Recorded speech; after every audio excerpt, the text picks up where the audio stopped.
बिस्मिल्लाहिर्रहमानिर्रहीम। आज तलक में खुशामदीद, लाखों करोड़ों दुरूद व सलाम अल्लाह के आखिरी नबी हज़रत मोहम्मद सल्लल्लाहु अलैहि वसल्लम पर और उनकी आल पर। आज जो अहम तरीन ख़बरें हैं उसको शेयर करने से पहले आप लोगों से गुजारिश है, जितने भी लोग सुनने वाले हैं, कोई 10 है, 20 है, 30 है, 40 है, जितने भी हैं, आप लोग मेरे लिए बड़े काबिल एहतराम हैं और इज़्ज़त वाली जगह पे हैं, क्योंकि आप लोग अपना कीमती वक्त निकाल के हमारी गुफ्तगू को सुनते हैं। आप लोगों से गुजारिश है कि सबसे पहले इस वीडियो को लाइक कर दें, क्योंकि आपके लाइक से ये वीडियो जो है लाखों लोगों तक पहुंच सकती है। तो चलते हैं अपनी खबरों की जानिब। सबसे पहली खबर है कि जो पेशावर हाई कोर्ट है वहाँ पर तहरीक इंसाफ का इलेक्शन कमीशन के साथ एक केस चल रहा था, बल्ले के निशान के हवाले से, और दूसरा था इंट्रा पार्टी इलेक्शंस के हवाले थे। तो क्या हुआ कि पेशावर हाई कोर्ट ने पहले फैसला महफूज कर लिया और दूसरी जानिब इलेक्शन कमीशन में भी साथ जो केस है वो चल रहा था। तो इलेक्शन कमीशन ने कहा कि चूंकि पेशावर हाई कोर्ट में ये प्रोसीडिंग्स चल रही हैं और उन्होंने फैसला महफूज कर लिया है, बहरहाल जब तक पेशावर हाई कोर्ट का फैसला नहीं आता हम तब तक जो है वो फैसले महफूज करते हैं, तब तक हम फैसला नहीं सुनाएंगे। बहरहाल पेशावर हाई कोर्ट ने फैसला सुना दिया और बड़ा मुख्तसर सा फैसला सुनाया। उन्होंने कहा कि कल तक चूँकि बैरिस्टर गौहर ने पेशावर हाई कोर्ट में ये बात रखी थी कि चूँकि कागजात नामजदगी जमा करवाने का कल आखिरी दिन है, तो हमारे लिए हमारा इंतखाबी निशान और हमारे इंटर पार्टी इलेक्शंस का फैसला आना, कानून और आइन के तहत आना बेहद ज़रूरी है। तो कल से पहले हमारा ये फैसला जो है वो आ जाना चाहिए।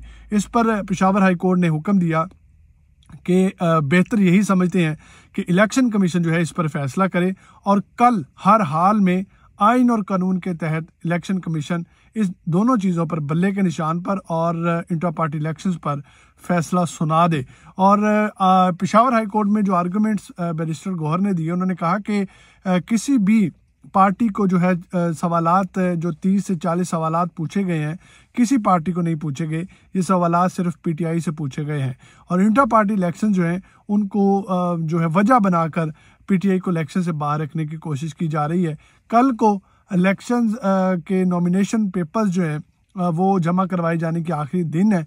तो हमारे लिए ये फैसला बड़ी अहमियत का हामिल है, आप फिल फॉर इसका फैसला सुना दें। तो पेशावर हाई कोर्ट ने जो महफूज फैसला था वो सुना दिया है। कल अब इलेक्शन कमीशन जो खेल रचाएगा वो देखा जाएगा। दूसरी तरफ सिकंदर सुल्तान राजा साहब जो हैं, कहा जा रहा है कि उनसे इस्तीफ़ा लिए जाने की कोशिशें की जा रही हैं, उनकी बीमारी की वजह बनाकर।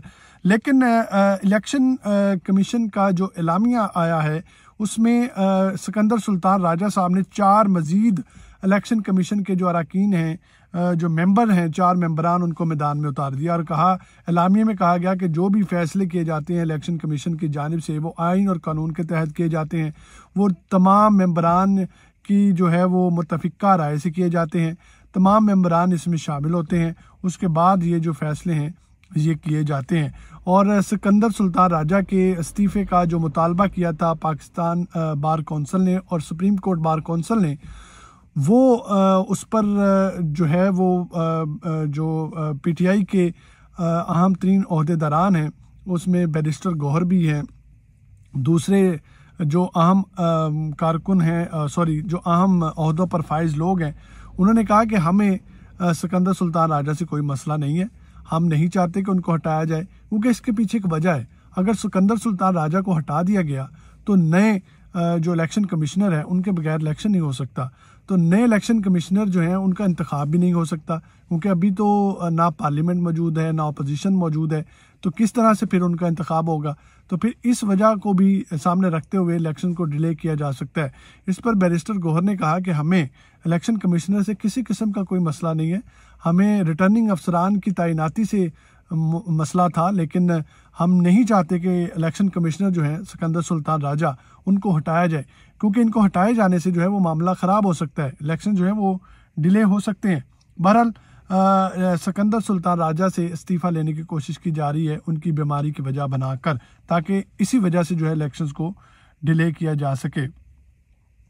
उसके बाद दूसरा जो अहम तरीन केस साइफर है, साइफर में आज जो गुल हसन साहब हैं, उनको बताया गया कि चीफ जस्टिस आमिर फारूक साहब की ये डायरेक्शंस हैं कि इस केस को 4 हफ्तों के अंदर अंदर निपटाया जाए। उस पर साइफर जज जो हैं वो बड़े हैरान हुए। उन्होंने कहा कि वाकई ये डायरेक्शंस दी गई हैं जस्टिस आमिर फारूक की जानिब से। उन्होंने कहा जी बिल्कुल। फिर उन्होंने कहा कि ये तो बड़ा अहम केस है, हम तो किसी आम केस में भी 4 हफ्ते का टाइम नहीं देते, तो फिर इस केस को हम कैसे निपटा सकते हैं 4 हफ्ते में। बहरहाल ये जो मामला है इसको बड़ा गौर फिक्र और आइन के मुताबिक तय करना पड़ेगा।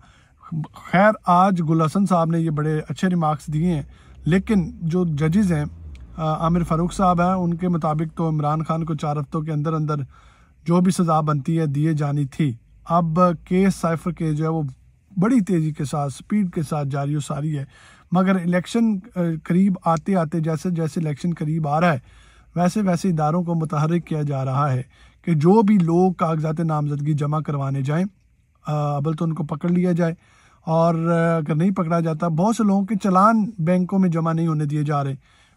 कल क्या हुआ कि पीपल्स पार्टी के जो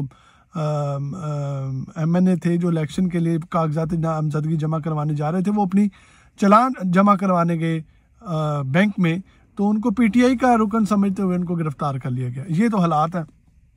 और लेवल प्लेइंग फील्ड की जो बात की जा रही है, लेवल प्लेइंग फील्ड जो है वो नहीं दिया जा रहा जमातों को। सबसे पहले तो PTI जो है उसको खुड्डे लाइन लगाया जा रहा है। उनके कारकुन जो हैं, उनके जो MNAs MPAs हैं, उनको कागजात नामजदगी हासिल नहीं करने दिए गए, जमा करवाने की तो दूर की बात है। तो कल अब कागजात नामजदगी जो हैं वो जमा करवाए जाएंगे। मज़ीद खबरें भी आपके साथ शेयर करेंगे, तो इस व्लॉग को लाइक करें, चैनल को सब्सक्राइब करें। खुदा हाफिज़।